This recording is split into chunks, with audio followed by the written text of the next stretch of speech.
आपका हार्दिक स्वागत है। मध्य प्रदेश में उपचुनाव में वे प्रत्याशी जो कांग्रेस छोड़कर बीजेपी में आए हैं बड़े असमंजस की स्थिति में हैं। कांग्रेस यह आरोप लगा रही है उन पर कि वो पैसे के लिए बिक गए हैं। अब इसकी सफाई देते देते कई प्रत्याशी इस हद तक भी आ पहुँचे हैं कि वे कस्में भी खा रहे हैं और एक ने तो यहाँ तक कह दिया कि साहब मैं बिका जरूर हूँ पर जनता के लिए। अब जनता तय करे कि वाकई उन्हें बिका हुआ आदमी चाहिए या ऐसा व्यक्ति चाहिए जो जनता का हित देख सके। हालांकि यहाँ बिके होने की परिभाषा अलग है। जिस व्यक्ति ने यानी सुरेश राठखेड़ा जी ने ये कहा है कि वे जनता के लिए बिके हैं, तो यहाँ जनता को भी ये भी समझना पड़ेगा कि सरकार किसकी है, केंद्र में या राज्य में, और अगर जनप्रतिनिधि उसी पार्टी का होता है तो उससे रिजल्ट भी प्रभावित होते हैं, खास तौर पर विकास के। विकास जरूरी है जनता के लिए और जनता चाहती है कि ऐसे प्रतिनिधि आएँ जो उनके क्षेत्र का और उनका विकास करवा सकें। तो आज इसी विषय पर चर्चा करेंगे और ये जानने की कोशिश करेंगे कि उपचुनाव में किस तरह की बयानबाजी चल रही है और जनता इसे किस तरह देख रही है। चर्चा की शुरुआत करें उससे पहले मेहमानों का परिचय जो इस परिचर्चा में भाग लेंगे। बात मैं करूं अगर सपाक्स की तो सपाक्स से हरिओम गुप्ता जी रहेंगे, वो यहाँ सपाक्स का पक्ष रखेंगे, और वरिष्ठ पत्रकार के रूप में अरुण पटेल जी रहेंगे, वो मीमांसा करेंगे कि किस तरह से ये चुनाव करवट ले रहा है। सबसे पहला सवाल यहाँ पर आपसे गुप्ता जी, ये जो खासतौर पर ग्वालियर चंबल संभाग में आप बयान देख रहे हैं, इनको कैसे देखते हैं आप? और वो परिस्थिति जबकि खासतौर पर ये नजर आ रहा है कि जनता असमंजस की स्थिति में, और ऐसे में कांग्रेस कह रही है ये बिक गए हैं, वो कह रहे हैं नहीं बिके हैं, ये है क्या? देखिए, दोनों जो राष्ट्रीय दल हैं, भारतीय जनता पार्टी या कांग्रेस, जिस तरीके से कांग्रेस के विधायकों ने अपने त्यागपत्र देकर और भारतीय जनता पार्टी की सरकार इस प्रदेश में आरूढ़ कराई है, निश्चित रूप से कहीं ना कहीं किसी तरह का प्रलोभन तो उनको मिला ही है। चाहे वह प्रलोभन मंत्री पद का रहा हो, धन का प्रलोभन रहा हो, क्षेत्र के विकास का प्रलोभन रहा हो, और वो प्रलोभन को कांग्रेस ने उसको गद्दारी बताते हुए बिकना बताया है। और चूंकि एक जनप्रतिनिधि के मन में ये टीस रहती है कि वो अपने क्षेत्र में ज़्यादा से ज़्यादा विकास कर सके, चाहे वो किसी अपना सब तरह का जो सर्वांगीण विकास है उसकी ओर उसका ध्यान रहता है। तो अभी कांग्रेस से अलग होके बीजेपी के टिकट पर, और जिनको राज्य मंत्री का दर्जा भी दिया गया, राज्य मंत्री बनाया गया है, मिस्टर राठखेड़ा जो पोहरी विधानसभा क्षेत्र से शिवपुरी से आते हैं, उन्होंने सार्वजनिक सभा में ये स्वीकार किया है कि हाँ मैं बिका हूँ, लेकिन मैं बिका जनता के लिए हूँ। तो अब कहीं ना कहीं कांग्रेस की ये बात की तो पुष्टि होती है कि भाई जो भी विधायक दल छोड़ के गए हैं वो बिके हैं। अब वो बिके धन के रूप में बिके हैं, धन लेकर बिके हैं, या वास्तव में जनता के लिए बिके हैं, ये तो अब जब वो 3 तारीख को वोट डलेंगे जनता ये फैसला करेगी। क्योंकि जनता ने एक बार अपना मत देकर इन विधायकों को 5 वर्ष के लिए निर्वाचित किया था।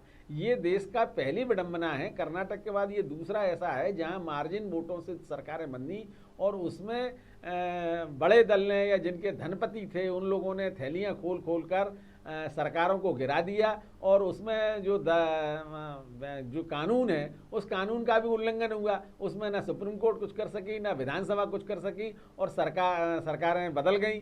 और अब जो निर्णायक लड़ाई है वो दोनों दलों के लिए ये प्रतिष्ठा की लड़ाई है कि कैसे हम अपनी सत्ता को पूर्ववत काबिज कर सकें। कांग्रेस चाहती है कि जो उसके 15 महीने की सरकार है, उसने जो 5 साल के लिए मैंडेट लिया था उसको हम कैसे 5 साल तक अपना आगे भोगें।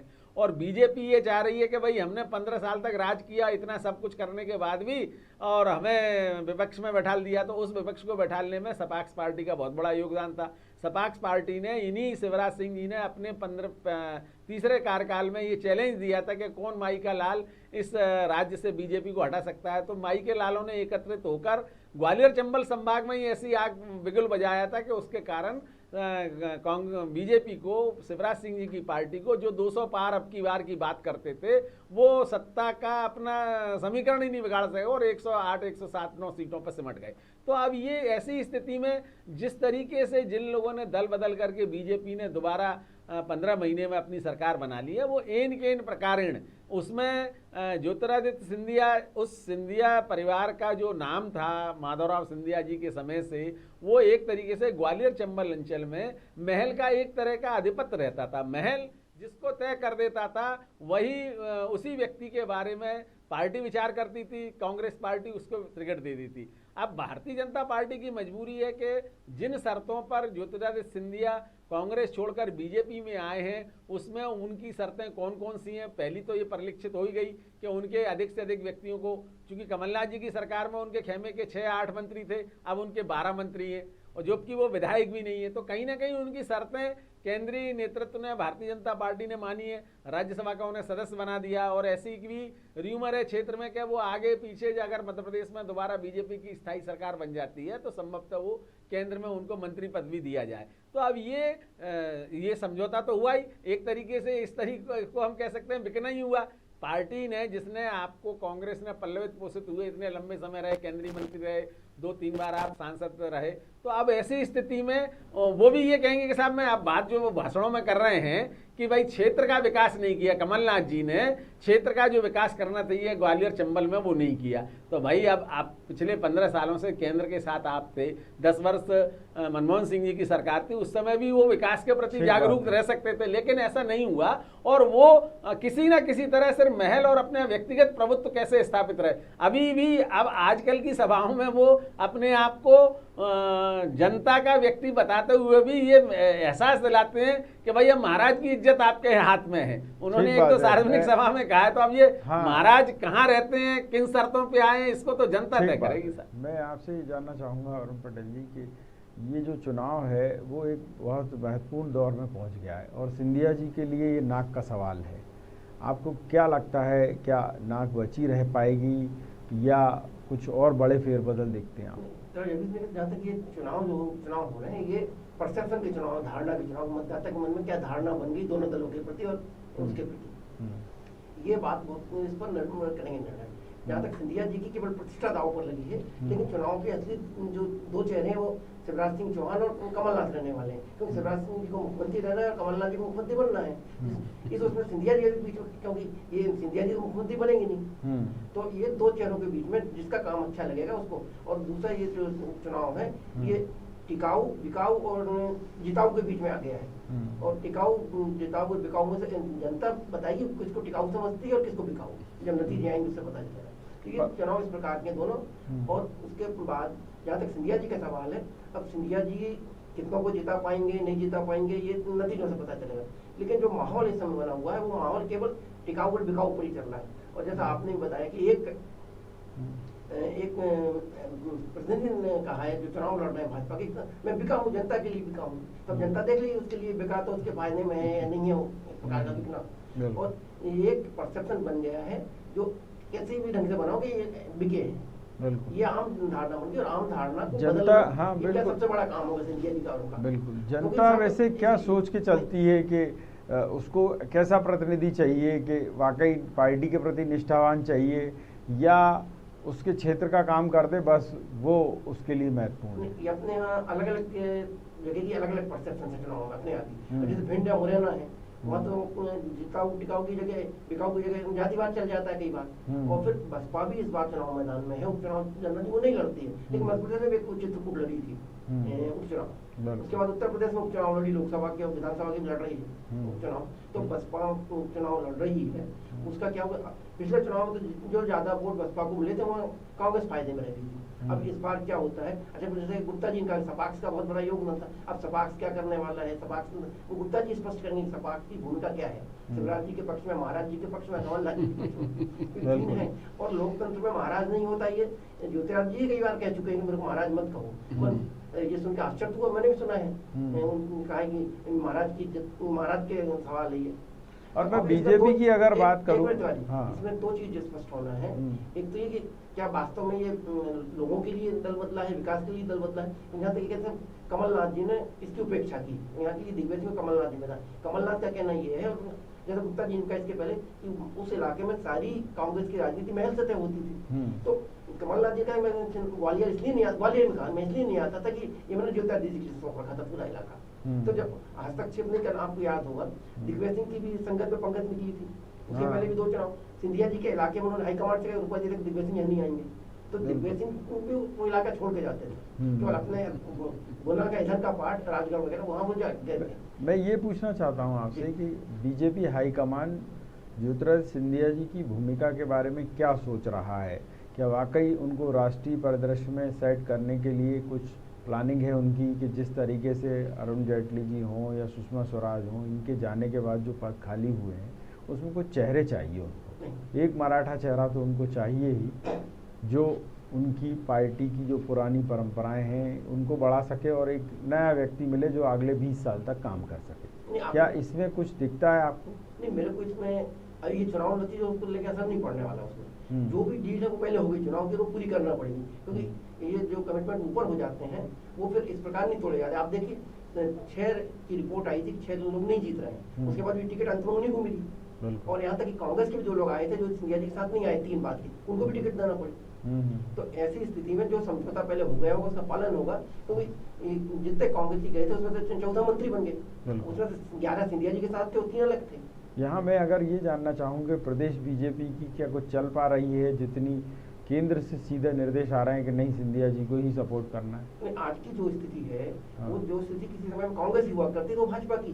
जैसे कांग्रेस में पहले प्रधानमंत्री कांग्रेस अध्यक्ष सर्वोपरि हुआ करते थे, अब इसमें भी मोदी जी, अमित शाह और नड्डा साहब हैं, तो असली फैसले वही होते हैं जाके। यहाँ से तो ज्यादा डिसाइड पार्टी जो है केंद्रीकृत व्यवस्था हो गई है, केंद्र से निर्देश आते हैं, लोगों को मानना पड़ता है। और केंद्र में जो भी समझौता हुआ होगा अमित शाह जी से या मोदी जी से सिंधिया जी का, उसका पालन तो वो करेंगे। और यहाँ आपको क्या लगता है कांग्रेस कुछ सर्वाइव करती हुई दिखती है क्या, कि खास तौर पर तब जबकि कमलनाथ जी पूरी जी जान झोंके दे रहे हैं, उनके साथ सिपह सलाह के रूप में दिग्विजय सिंह हैं, पर दिग्विजय सिंह जी सभाएं नहीं ले रहे हैं और उनको शायद मना भी किया गया है कि पर्दे के पीछे ही रहें, तो क्या अभी भी कुछ दिक्कत है? नहीं, दिग्विजय सिंह ने 2018 के चुनाव में पर्दे के पीछे काम किया था, कोई सभा नहीं की थी, वही अभी भी राजगढ़ गाँव छोड़कर, और बल्कि उन्होंने उसके भी पहले सभाएं लेना बंद कर दिया था। 2013 में भी नहीं ली थी, 2008 में भी सभाएं नहीं ली थी। तो वो, लेकिन ये चुनाव में किसकी कौन जीतेगा कैसे जीतेगा आपने पूछा, तो फिर कहा कि ये परसेप्शन का चुनाव है, इसमें ये तय होना है कि कौन सही है कौन। अभी ये मुकाबला 15 महीने और 15 साल और 15 महीने और बाद के 6 महीने इनके बीच में होना है, और जनता जिसको अपना हितैषी समझेगी, जिसको दलबदलू समझेगी, उसके आधार पर फैसला करेगी। इसलिए अभी इसमें केवल ये तय होना है कमलनाथ बेहतर मुख्यमंत्री थे, शिवराज सिंह बेहतर मुख्यमंत्री, उसके ऊपर जनता जो मत देगी उस पर तय होंगे नतीजा। और ये एक जो परसेप्शन की बात है, तो ये भी चीज़ निकल कर आती है कि केंद्र में बीजेपी की सरकार है, आज मान लीजिए जनता ये प्रयास करती है कि नहीं टिकाऊ बिकाऊ के बीच में से वो कुछ और लोगों को ले आए कि हाँ भाई ये नैतिकता के नाते ठीक है, तो क्या ये परसेप्शन यहाँ चल सकता है कि नहीं साहब जनता चाहती है कि अच्छी छवि वाले लोग हों, बिकाऊ ना हों तो ज़्यादा ज़रूरी है, तो उसका आप देखते हैं, या उनको ये लगेगा नहीं साहब विकास कराना है अपन को तो कोई भी आदमी हो चलेगा? नहीं, ये जहाँ तक राज्य के चुनाव होते हैं उसमें बहुत से दूसरे मुद्दे भी होते हैं, उसमें केवल केंद्रीय चेहरा नहीं चलता। लोकसभा में आप देखें अलग रिजल्ट आए, राज्यों में अलग रिजल्ट आए। जैसे गुप्ता जी ने उसका बताया था अभी लक्ष्य का, तो वहाँ पर कहा था अपने छत्तीसगढ़ में कि 65+ भाजपा आएगी, लेकिन 65 क्या 15 जीत पाए होंगे। इसी प्रकार गुजरात में भी उन्होंने 155 का नारा दिया था, 100 नहीं आ पाए थे, सरकार बन गई थी। और हरियाणा में भी इतना ही नारा दिया था 65 का, और हरियाणा में भी सरकार दूसरों के सही। अच्छा, पिछले चुनाव में मोदी जी के होने के बाद जब हुआ था बिहार में 15 में हार गई थी, और कई राज्यों के नतीजे अलग आते हैं और वहाँ के अलग आते हैं। लेकिन क्योंकि डबल इंजन की सरकार क्या थी वो भी लोग देख रहे हैं, सिंगल इंजन की भी देखेंगे। तो ये जनता तय करेगी कि इस चुनाव में वो किसको बेहतर मुख्यमंत्री मानती है, क्योंकि भाजपा भी पूरा ये जोर लगाएगी कि कमलनाथ जी ने कोई वायदे नहीं किए, ये नहीं किए और आपको धोखा दिया, तो ये कहेंगे बिके हैं। तो इन दोनों के बीच में जनता ही फैसला करेगी वो किस अवधारणा को सही मानती है। और ये जो बात निकल कर आती है परसेप्शन में कि साहब 15 महीने कमलनाथ जी ने काम तो किया, पर खजाने की कमी का तो रोना वो भी रोते रहे कि साहब पैसे ही नहीं है खजाने में, कैसे कर्ज माफ़ी कर दें 10 दिन में, संभव ही नहीं हो पाता हो। तो ऐसे ही कई योजनाएं थी तो वो उनको बंद करनी पड़ी या होल्ड करनी पड़ी कि साहब अभी पैसा नहीं है इसको। आगे अगर मान लीजिए कोई मौका मिल भी जाए कमलनाथ जी को, तो ये स्थिति रहने वाली है कि कुछ सुधार लेंगे कमलनाथ जी? नहीं, कमलनाथ जी कितना सुधार पाएंगे तो बात की बात है, लेकिन सवाल एक है कि घोषणाएं तो हमेशा चुनाव में जब होती हैं तो इतनी होती हैं कि पूरे बजट से ज्यादा कर दी जाती है। बिल्कुल सही बात। तो वो चुनाव भी घोषणाएं अलग होती हैं, इसलिए कमलनाथ नहीं करती थी उस समय। हाँ। लेकिन कमलनाथ क्या करेंगे या शिवराज जी क्या करेंगे, इन दोनों के बीच में जनता किस पर भरोसा करती है, इस पर बिल्कुल। यहाँ मैं आपसे पूछना चाहूँगा गुप्ता जी कि ये जो फैक्टर निकल कर आ रहा है कि किस पर एतबार किया जाए, कि जनता अपना क्षेत्र का काम करवाए या इमेज देखती रहे, या आजकल वो समय चला गया कि इमेज अब तो ये है कि जो प्रतिनिधि काम कराए, जो जनता का प्रतिनिधि है वो सरकार से काम करा ले, वो ज़रूरी है, ऐसा परसेप्शन भी निकल कर आ रहा है। क्या ये काम करेगा फैक्टर? देखिए, हमारे वरिष्ठ साथी ने बताया कि जिताऊ बिकाऊ टिकाऊ का जो मामला है, और खासकर ग्वालियर चंबल की जो मैक्सिमम सीटें हैं वहाँ जातिगत संघर्ष और व्यक्तिगत कामों के ऊपर भी आदमी की छवि निर्भर करती है। लोकसभा चुनाव और राज्यों के चुनाव में यही मूलभूत अंतर है। राज्य का जब चुनाव होता है तो वहाँ एक तो व्यक्ति कितना अपने क्षेत्र के प्रति समर्पित है, दूसरा वो कामों के प्रति कितना समर्पित है, लोगों के व्यक्तिगत कितने काम में आगे आता है, और इवन सार्वजनिक काम कितने कराता है। चूंकि पिछले 15 महीने की सरकार में ग्वालियर चंबल संभाग के जो जनप्रतिनिधि थे, बल्कि मध्य प्रदेश के अधिकतर कांग्रेस के जनप्रतिनिधियों ने जिस तरीके से लोगों ने रिएक्शंस दिए कि उनके क्षेत्र में काम नहीं हुआ, मैक्सिमम बजट का उपयोग छिंदवाड़ा में हुआ, तो कहीं ना कहीं असंतोष तो था। और जहाँ तक सपाक्स पार्टी का प्रश्न है, सपाक्स पार्टी पहले भी ग्वालियर चंबल की सभी सीटों पर लड़ी थी और इस बार भी हम सभी 28 सीटों पर अपने प्रत्याशियों को खड़ा कर रहे हैं, और ये जिताऊ बिकाऊ टिकाऊ वाला जो मामला है उसको जनता के बीच में ले जा रहे हैं। हम ये सारी चीज़ बताना चाहते हैं कि ये जो लोग हैं ये सत्ता में बने रहने के लिए किसी भी स्तर पर गिर सकते हैं, किसी भी स्तर पर समझौता कर सकते हैं। इन्हें तो सिर्फ सत्ता का साधन चाहिए और सत्ता के बगैर ये जीवित नहीं रह सकते। अब कमलनाथ जी कहते हैं हमने 15 महीने में इतने सारे काम किए, तो भाई जब काम किए तो जनता निश्चित रूप से उनको सपोर्ट करेगी। 15 महीने में शिवराज सिंह जी ने क्या, 15 साल में शिवराज सिंह जी ने क्या काम किया और इन 6 महीनों में वो क्या कर रहे हैं। अब तो शिवराज सिंह जी की स्थिति ये है कि घुटनों पर बल बैठ के जनता से और कार्यकर्ताओं से हाथ जोड़ के निवेदन कर रहे हैं कि भैया लाज रखना, पार्टी के दूध की लाज रखना। तो निश्चित रूप से कहीं ना कहीं ये बहका वातावरण जरूर है। ये जो अन्य दलों, बीएसपी भी चुनाव लड़ रही है, तो अब सबकी पार्टियों के अपने अपने आधार हैं। तो अब ये नहीं कह सकते कि हम किसी सिद्धांत के आधार पर जनता के बीच में गए हैं। नहीं, पर अब इनमें टिकाऊ और आप कह रहे हैं बिकाऊ और आपका चमकाऊ टाइप का अगर कोई आ गया तो वो कितना चमका पाएगा? मतलब निश्चित रूप से चमकाएगा। कम से कम गारंटी से 10 से 12 सीटें ऐसी हैं जिनको दूसरे दल प्रभावित करेंगे। ये आप रिजल्ट आएंगे 10 नवंबर को, तब आप देख लीजिएगा। जो जिनकी हार जीत का कारण वो दूसरे दल ही बनेंगे।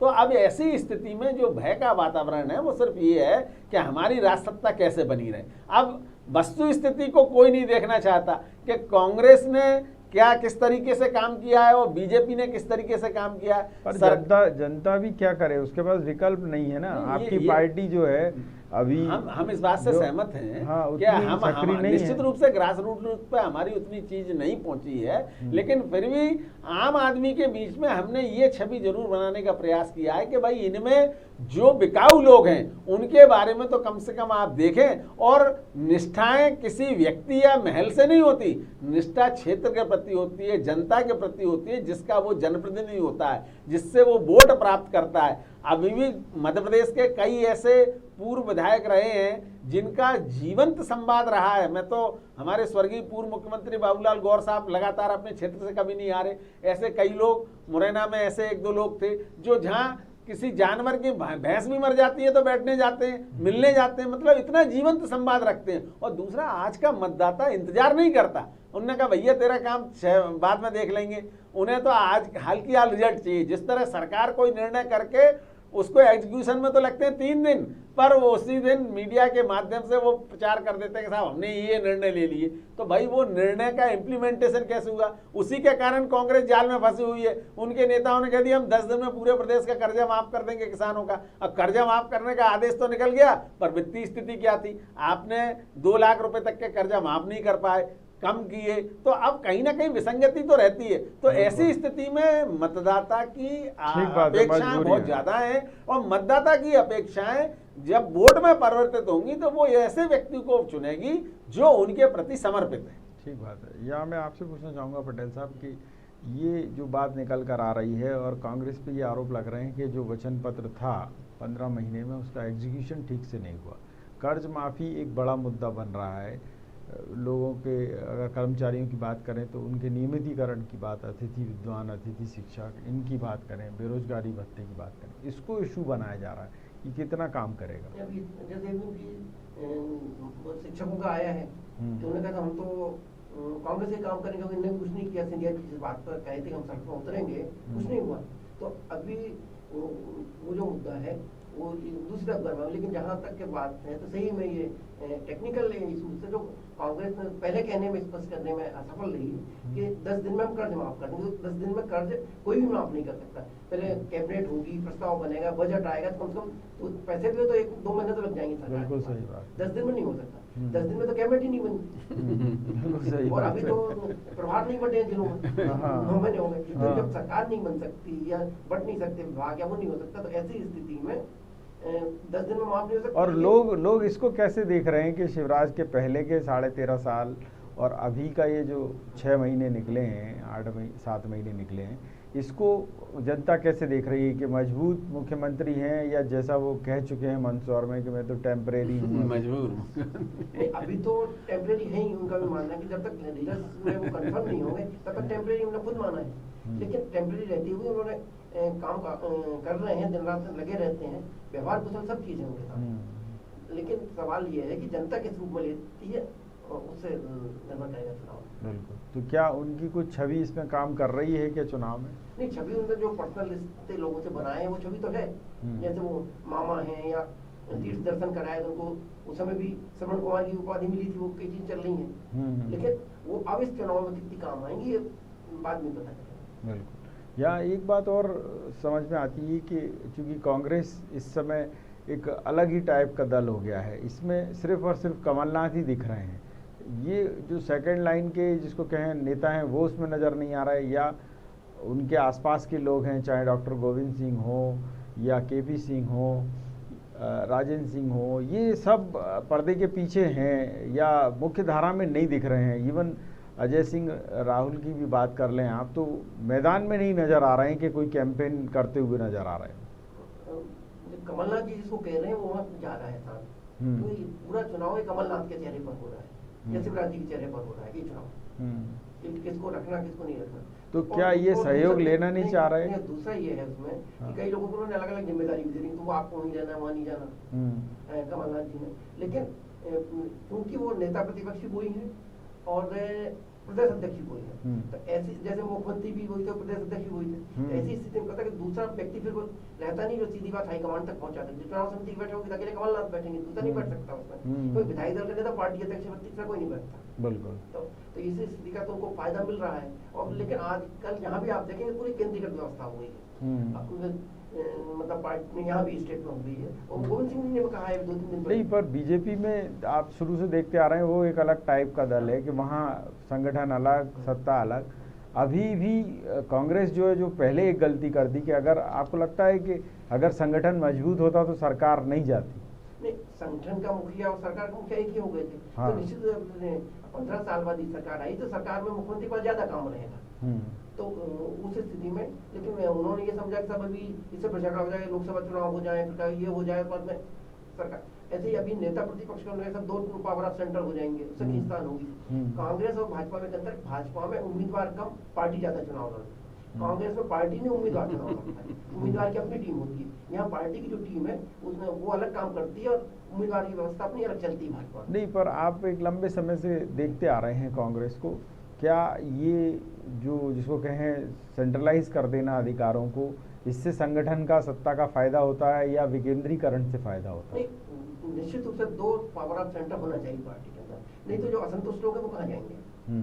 तो असंतुष्ट लोग को भी कोई जगह होना चाहिए अपनी बात जैसे जाके कह सकें। बिल्कुल। तो ऐसा कोई अभी नहीं है। जब पीसीसी में जैसे जनरल सेक्रेटरी होंगे या उपाध्यक्ष होंगे, उनमें से भी ऐसा कोई नहीं है जो अपनी बात समझा सके। अच्छा, कमलनाथ जी इतने वरिष्ठ हैं कांग्रेस के अंदर, केंद्र मंत्री रहे हैं, सीधे इंदिरा गांधी परिवार से उसमें संबंध, उनके संबंध बिल्कुल मधुर रहे हैं, जैसे कोई नेता दूसरा उनसे कहने की हिम्मत भी नहीं करता। तो उसके कारण असंतोष जो है वो भी दबा हुआ है। उसी का पता चला कि पूरी जानकारी नहीं मिली, सरकार चली गई, पता नहीं चला। ये सबसे बड़ा उदाहरण है। बिल्कुल। एक सरकार 15 साल बाद आई, 15 महीने में चली गई, और क्यों गई? अपने लोगों के सेफ्टी वॉल्व नहीं लगाया कुल मिला के, तो वो प्रेशर जो है वो रिलीज नहीं हुआ। भाजपा में अभी भी है, कोई मतलब केंद्रीकृत व्यवस्था नहीं है। जो शिवराज जी से नाराज है वो शर्मा जी के पास जा सकते हैं, जो दोनों नरेंद्र सिंह तोमर के पास जा सकते हैं, और ऐसे भाजपा के अंदर भी कई लोग हैं, प्रहलाद पटेल से मिल सकते हैं, और कई सेंटर है। कोई युवा भारती के पास जा सकता है, लेकिन अपना संतोष वक्त खत्म कर लेता है बात करने। और मैं ये भी जानना चाहूंगा कि कांग्रेस की यूएसपी यही थी कि यहाँ अलग अलग नेता थे, जैसा आपने कहा कि यहाँ पार्टी नहीं नेता महत्वपूर्ण होता है, चाहे वो अर्जुन सिंह जी रहे हों या मोतीलाल वोरा रहे हों या दिग्विजय सिंह जी रहे हों, विद्याचरण शुक्ल, श्यामाचरण शुक्ल, मैं एकीकृत मध्य प्रदेश की बात कर रहा हूँ, और उसके बाद से भी सिंधिया जी रहे हों, सुरेश पचौरी रहे हों, एक पूरा एक अलग गुट रहता था अलग अलग नेता का, ये अब नजर नहीं आते। तो इसका कुछ फायदा हुआ है या और नुकसान हो गया? नहीं, कांग्रेस जो है वो बहुत से नेताओं के समर्थकों का एक समूह है जो मिलकर पार्टी का रूप लेती है, और ये कांग्रेस में शुरू से रहा है, गुट हमेशा रहे हैं, लेकिन वो गुट हमेशा मजबूत, क्योंकि सबको बराबर महत्व मिलता रहा है, तो मिलकर लड़ते रहे। लेकिन अभी ऐसा कोई नेता नहीं जो कमलनाथ से असहमति रख सके, क्योंकि कमलनाथ उनसे वरिष्ठ हैं, दिग्विजय सिंह उनके अच्छे रिश्ते हैं, और अब मध्य प्रदेश में 2 गुट बचे हैं। नहीं, पर जो लोग नाराज हैं वो, जैसे अभी टिकट वितरण हुआ, डॉक्टर गोविंद सिंह इसलिए नाराज हैं कि साहब उनकी सुनी नहीं गई, कि भाई वो चाहते थे कि अब अगला चुनाव वो नहीं लड़ रहे हैं, तो वो अपने भांजे को चाह रहे थे, पर एक अननोन नाम को उन्होंने लाके उतार दिया, और हेमंत कटारे को कर दिया, वो भी जिसको कहें अटेर की बजाय महगांव भेज दिया, वहाँ अलग धमाचौकड़ी मची हुई है। तो ये कितना नुकसान पहुंचाने वाला? महगांव में अंत में जो चुनाव होगा वो जातिवाद पर होगा। आप कितने असंतोष कर ले, और वहाँ ब्राह्मण डोमिनेटेड कॉन्स्टिट्यूएंसी है, वहाँ राकेश चौधरी भी कहेंगे साहब इस ब्राह्मण को वोट पर देना, फलाने दो लोग नहीं देंगे, तो ब्राह्मण को दूसरा खड़ा ही नहीं हुआ है। और दूसरी भिंड की एक इस बार ऐसी टिपिकल स्थिति बन गई, विचित्र स्थिति, कि भिंड में जिले में कोई ब्राह्मण नहीं है एमएलए। जो राकेश सिंह की सीट होती थी तो राकेश सिंह हार गए पिछले चुनाव में। तो अब ये नहीं कि अब 18 में आप हार गए थे, अब मजबूत हो गए, और अभी परिस्थितियां जन्म स्थिति में। अब जैसे आप धार का उदाहरण देखिए, बदनावर कह रहे थे, जैसे भिंड में यदि कोई और ठाकुर को टिकट दे दी जाती तो निश्चित रूप से फिर या तो ब्राह्मण इंडिपेंडेंट खड़ा होता। अभी इस समय ब्राह्मण बसपा ने भी खड़ा नहीं किया वहाँ, और राकेश चौधरी भी कह चुके हैं कि मैं विरोध नहीं करूंगा यदि पार्टी का मतलब मैं नहीं, उन्होंने ये कहा है कि मैं अभी समय आने पे बता दूंगा कि क्या हूँ मैं। वो उन नेताओं के लिए बताने बोले उनको टिकट नहीं मिलने थी, उनको अवसर बताना। अच्छा, लेकिन अब जैसे धार का भी कहेगी तो मैं काम करूंगा, नहीं कहेगी नहीं करूंगा। ठीक है, धार का एक उदाहरण और सामने आया है कि पहले अभिषेक टिंकू बना को दिया टिकट, और वो चूंकि दिग्विजय खेमे के थे, फिर उन्होंने कहा कि नहीं साहब इनको काट के कमल पटेल को दे दिया।